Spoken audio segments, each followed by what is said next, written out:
Hello student, পুনরায় আমার YouTube চ্যানেলে তোমাদের স্বাগতম জানাই।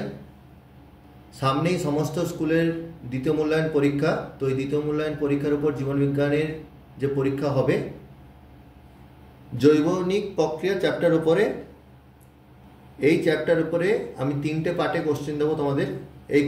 এই কোশ্চেনগুলো তোমরা পরীক্ষায় অতি অবশ্যই প্র্যাকটিস করে যেও। এখান থেকে তোমাদের 100% কোশ্চেন কমন আসবে। সালোক সংশ্লেষ থেকে, সালোক সংশ্লেষ বা ফটোসিনথেসিস কাকে বলে, সালোক সংশ্লেষের উপাদানগুলি কী কী, সালোক সংশ্লেষে জলের এবং সূর্যালোকের ভূমিকা ব্যাখ্যা করো, ফটোসিনথেটিক ফটোফসফোরাইলেশন বিক্রিয়াটি লেখো, সালোক সংশ্লেষে ক্লোরোফিল এবং সালোক সংশ্লেষে ক্যারোটিনয়েডের ভূমিকা ব্যাখ্যা করো, সালোক সংশ্লেষের পদ্ধতি বিক্রিয়া সহ বর্ণনা করো।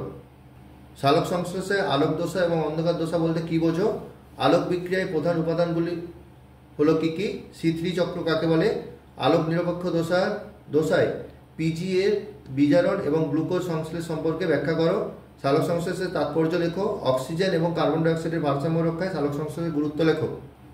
এরপর খনিজ পুষ্টি থেকে ম্যাক্রো এবং মাইক্রো উপাদান সমূহ কাকে বলে 4টি উদাহরণ দাও। এরপর বাষ্পমোচন বা প্রস্বেদন, বাষ্পমোচন ও বাষ্পীভবন কাকে বলে, বাষ্পমোচন ও বাষ্পীভবনের মধ্যে 4টি বিষয় সহ পার্থক্য লেখো। স্টোমাটা কি, পত্ররন্ধ্র এবং লেন্টিসেলের মাধ্যমে উদ্ভিদের বাষ্পমোচন প্রক্রিয়াটি ব্যাখ্যা করো। কিউটিকল কাকে বলে, দুটি বিষয় নিয়ে বাষ্পমোচন নিয়ন্ত্রণ সম্পর্কে লেখো। পাতার 5টি গঠনগত বৈশিষ্ট্য লেখো। বাষ্পমোচনের 3টি উপকারী ভূমিকা এবং 3টি অপকারী বা 1টি অপকারী ভূমিকা লেখো।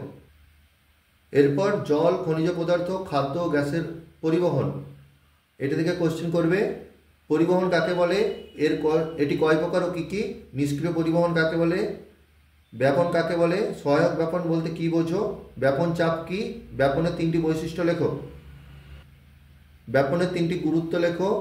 অভিস্রবণ কাকে বলে, অন্ত অভিস্রবণ ও বহি অভিস্রবণ বলতে কী বোঝো, অভিস্রবণের 3টি বৈশিষ্ট্য লেখো, অভিস্রবণের 4টি গুরুত্ব লেখো।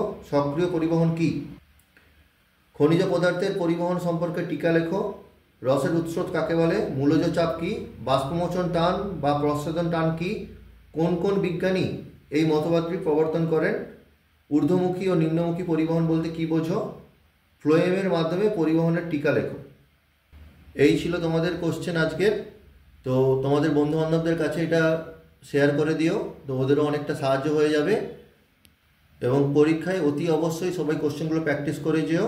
তো আশা করি সব কোশ্চেনই কমন পাবে।